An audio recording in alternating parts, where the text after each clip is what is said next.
ओम शांति। ये बाबा की 4 तारीख की साकार वाणी है। सार है मुरली का।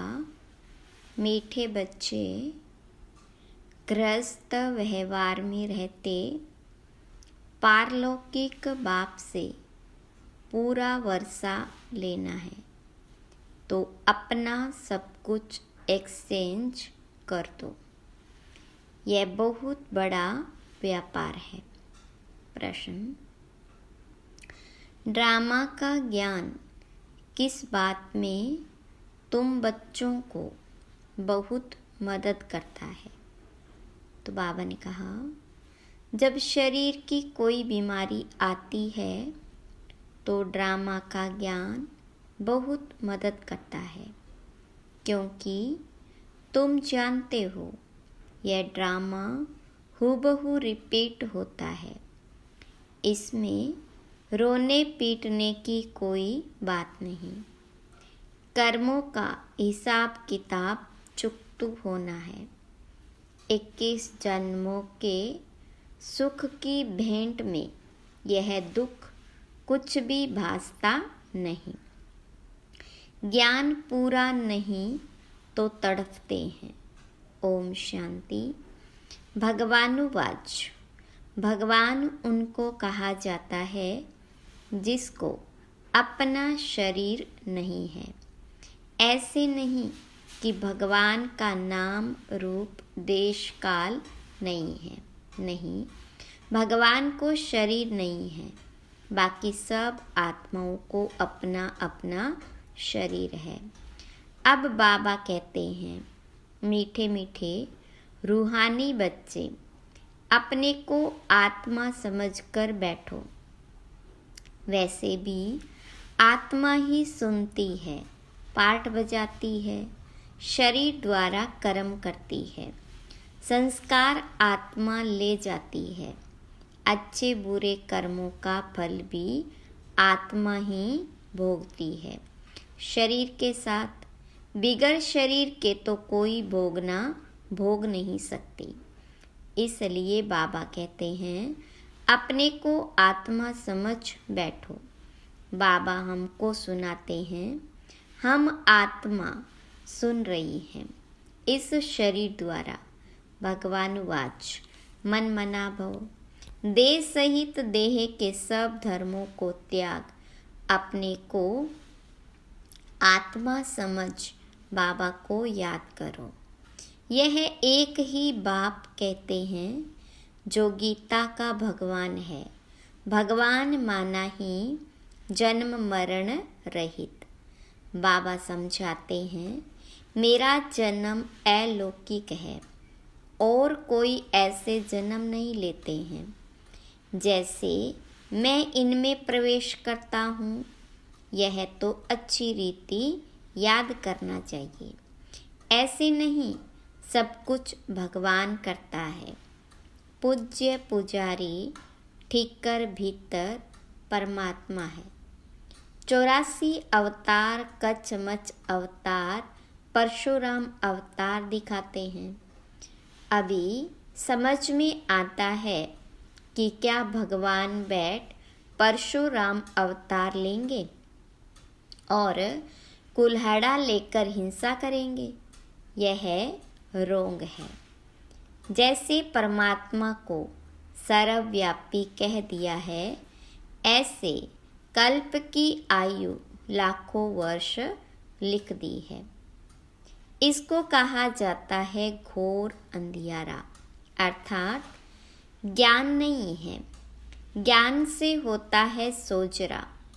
अब अज्ञान का घोर अंधियारा है। अब तुम बच्चे घोर सोजरे में हो।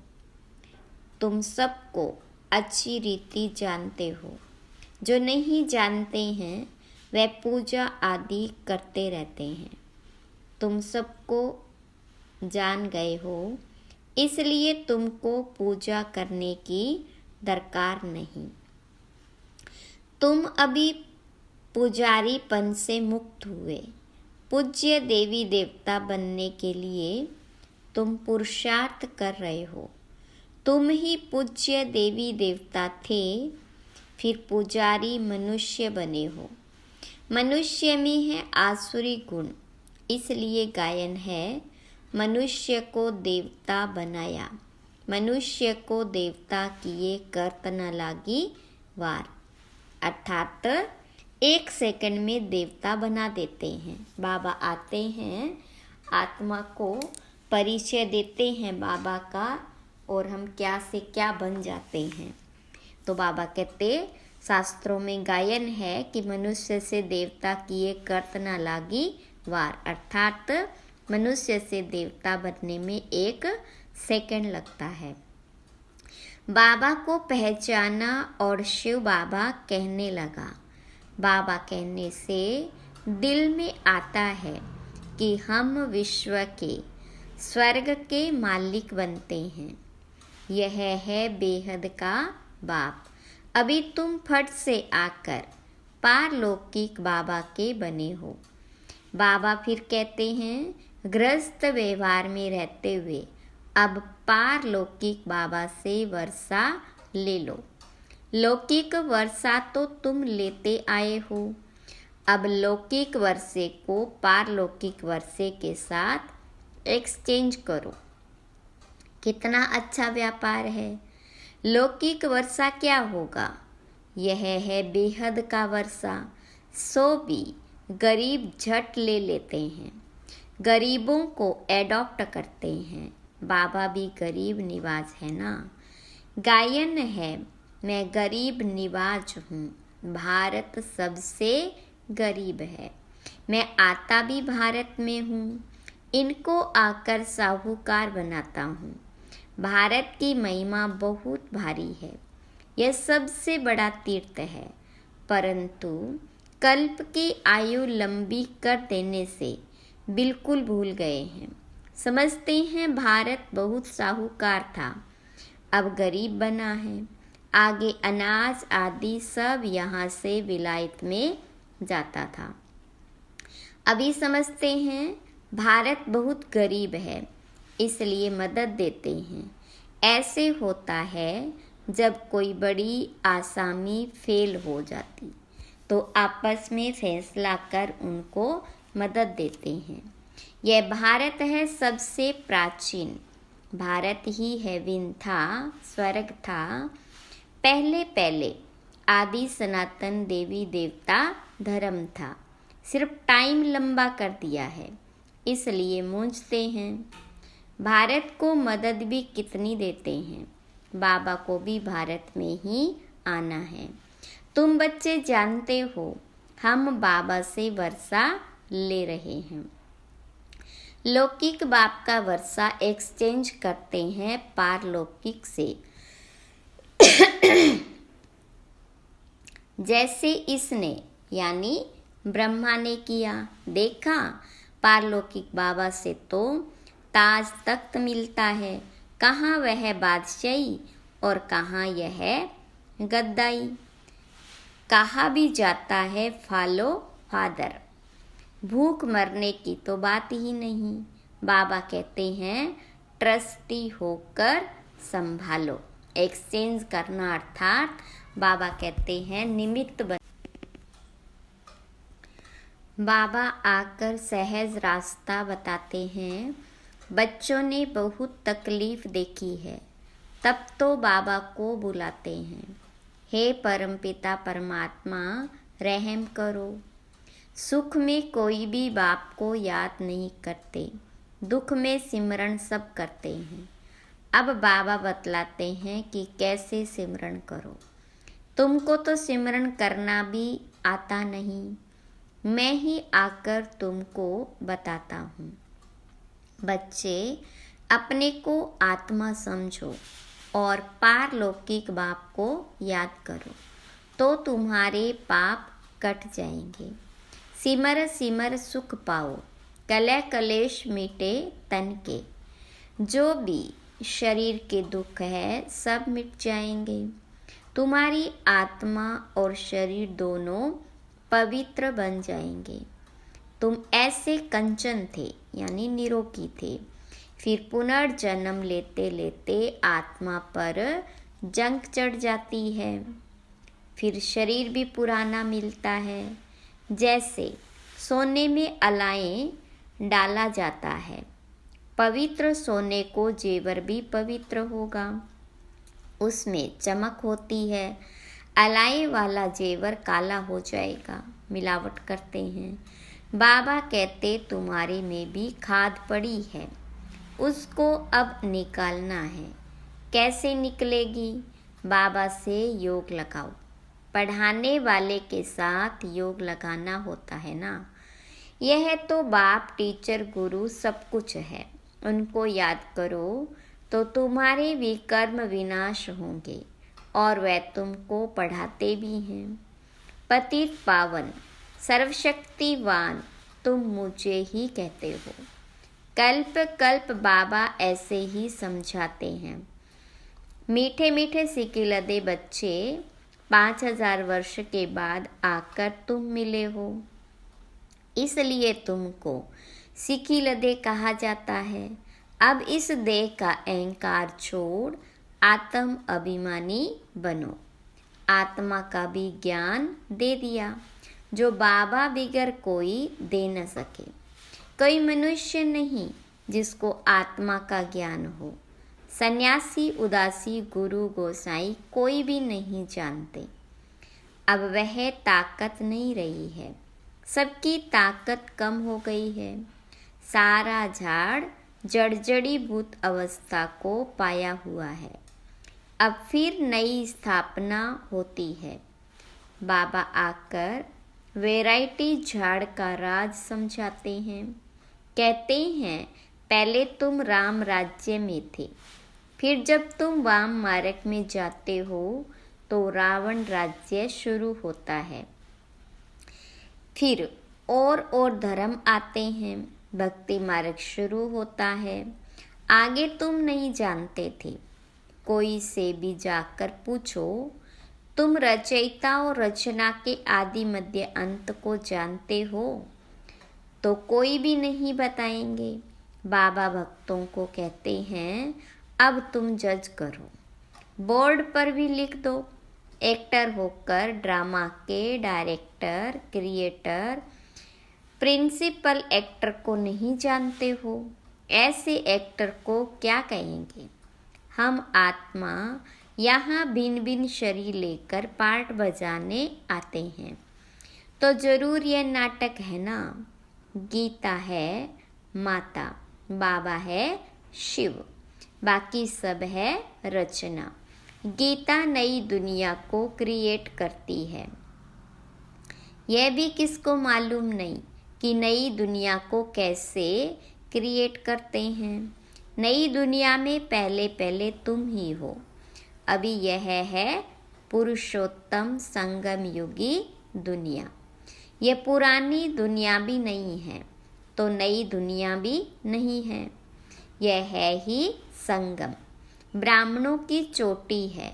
विराट रूप में भी न शिव बाबा को दिखाते हैं न ब्राह्मण चोटी दिखाते हैं। तुमने तो चोटी भी दिखाई है ऊपर में। तुम ब्राह्मण बैठे हो। देवताओं के पीछे है क्षत्रिय, द्वापर में पेट के पुजारी, फिर शूद्र बनते हैं। यह बाजोली है। तुम सिर्फ बाजोली को याद करो। यही तुम्हारे लिए 84 जन्मों की यात्रा है। सेकंड में सब याद आ जाता है। हम ऐसे चक्र लगाते हैं। यह राइट चित्र है, यह रोंग है। बाबा बिगर राइट चित्र कोई बनवा न सके। इन द्वारा बाबा समझाते हैं तुम ऐसे ऐसे बाजोली खेलते हो। सेकंड में तुम्हारी यात्रा होती है। कोई तकलीफ की बात नहीं। रूहानी बच्चे समझते हैं बाबा हमको पढ़ाते हैं। यह सत्संग है, सत बाबा के साथ। वह है झूठ संग। सचखंड बाबा स्थापन करते हैं। मनुष्य की ताकत नहीं है, भगवान ही कर सकते हैं। भगवान को ही ज्ञान का सागर कहा जाता है। मनुष्य यह भी नहीं जानते कि यह परमात्मा की महिमा है। वह शांति का सागर तुमको शांति दे रहा है। सुबह को भी तुम ड्रिल करते हो, शरीर से न्यारा हो, बाबा की याद में रहते हो। यहाँ तुम आए हो जीते जी मरने, बाबा पर न्योछावर होते हो। यह तो पुरानी दुनिया, पुराना चोला है। इनसे जैसे नफरत आती है, इनको छोड़कर जाएं। कुछ भी याद न आए, सब कुछ भूला हुआ है। तुम कहते भी हो भगवान ने सब कुछ दिया है, तो अब उनको दे दो। भगवान फिर तुमको कहते हैं तुम ट्रस्टी बनो। भगवान ट्रस्टी नहीं बनेगा, ट्रस्टी तुम बनते हो। फिर पाप तो करेंगे नहीं। आगे पाप आत्माओं से लेन देन होती आई है। अब संगम युग पर तुम्हारी पाप आत्माओं से लेन देन नहीं है। पाप आत्माओं को दान दिया तो पाप सिर पर चढ़ जाएगा। करते हो ईश्वर अर्थ और देते हो पाप आत्मा को। बाबा कुछ लेते थोड़े ही हैं। बाबा कहेंगे जाकर सेंटर खोलो तो बहुतों का कल्याण होगा। बाबा समझाते हैं जो कुछ होता है हूबहू ड्रामा अनुसार रिपीट होता ही रहता है। फिर इसमें रोने पीटने दुख करने की बात ही नहीं। कर्मों का हिसाब किताब चुकतू होना तो अच्छा ही है। वैद्य लोग कहते हैं बीमारी सारी उथल खाएगी, बाहर आएगी। बाबा भी कहते हैं रहा हुआ हिसाब किताब चुकतू करना है, या तो योग से या फिर सजाओं से चुकतू करना पड़े। सजाएं तो बहुत कड़ी है, उनसे बीमारी आदि में चुकतू होता तो बहुत अच्छा। वह दुख 21 जन्मों के सुख की भेंट में भासता नहीं है, क्योंकि सुख बहुत है। ज्ञान पूरा नहीं है तो बीमारी में कुड़कते यानी तड़फते रहते हैं। बीमार पड़ते हैं तो भगवान को बहुत याद करते हैं, वह भी अच्छा है। एक को ही याद करना है, वह भी समझाते रहते हैं। वो लोग गुरुओं को याद करते हैं, अनेक गुरु, एक सतगुरु को तो तुम ही जानते हो। वह ऑलमाइटी अथॉरिटी है, सर्वशक्तिवान है। बाबा कहते मैं इन वेदों ग्रंथों आदि को जानता हूँ। यह भक्ति की सामग्री है, इनसे कोई मुझे प्राप्त नहीं करता है। बाबा आते ही हैं पाप आत्माओं की दुनिया में। यहाँ पुण्य आत्मा कहाँ से आई? जिसने पूरे 84 जन्म लिए हैं, उनके शरीर में आता हूँ। सबसे पहले यह सुनते हैं। बाबा कहते हैं यहाँ तुम्हारी याद की यात्रा अच्छी होती है। यहाँ भल तूफान भी आएंगे, परंतु बाबा समझाते रहते हैं कि अपने को आत्मा समझ बाप को याद करो। कल्प पहले भी तुमने ऐसे ही ज्ञान सुना था। दिन प्रतिदिन तुम सुनते रहते हो। राजधानी स्थापन होती रहती है। पुरानी दुनिया का विनाश भी होना ही है। अच्छा, मीठे मीठे सिकिलदे बच्चों प्रति माता पिता बाप दादा का याद प्यार और गुड मॉर्निंग। रूहानी बाप की रूहानी बच्चों को नमस्ते। रूहानी बच्चों की रूहानी बाप दादा को याद प्यार गुड मॉर्निंग और नमस्ते। धारणा के लिए मुख्य सार। पहली पॉइंट, सवेरे सवेरे उठ शरीर से न्यारा होने की ड्रिल करनी है। Drill exercise. पुरानी दुनिया, पुराना चोला, कुछ भी याद न आए, सब कुछ भूला हुआ हो। दूसरी पॉइंट, संगम युग पर पाप आत्माओं से लेन देन नहीं करनी है। कर्मों का हिसाब किताब खुशी खुशी से चुकतो करना है। रोना पीटना नहीं है। सब कुछ बाप पर न्योछावर कर फिर ट्रस्टी बन संभालना है। वरदान, महसूसता की शक्ति द्वारा स्वपरिवर्तन करने वाले तीव्र पुरुषार्थी भव। विस्तार, कोई भी परिवर्तन का सहज आधार महसूसता की शक्ति है। जब तक महसूसता की शक्ति नहीं आती तब तक अनुभूति नहीं होती, और जब तक अनुभूति नहीं तब तक ब्राह्मण जीवन की विशेषता का फाउंडेशन मजबूत नहीं, उमंग उत्साह की चाल नहीं। जब महसूसता की शक्ति हर बात का अनुभव बनाती है तब तीव्र पुरुषार्थी बन जाते हो। महसूसता की शक्ति सदाकाल के लिए सहज परिवर्तन करा देती है। स्लोगन, स्नेह के स्वरूप को साकार में इमर्ज कर ब्रह्मा बाप समान बनो। अच्छा, ओम शांति।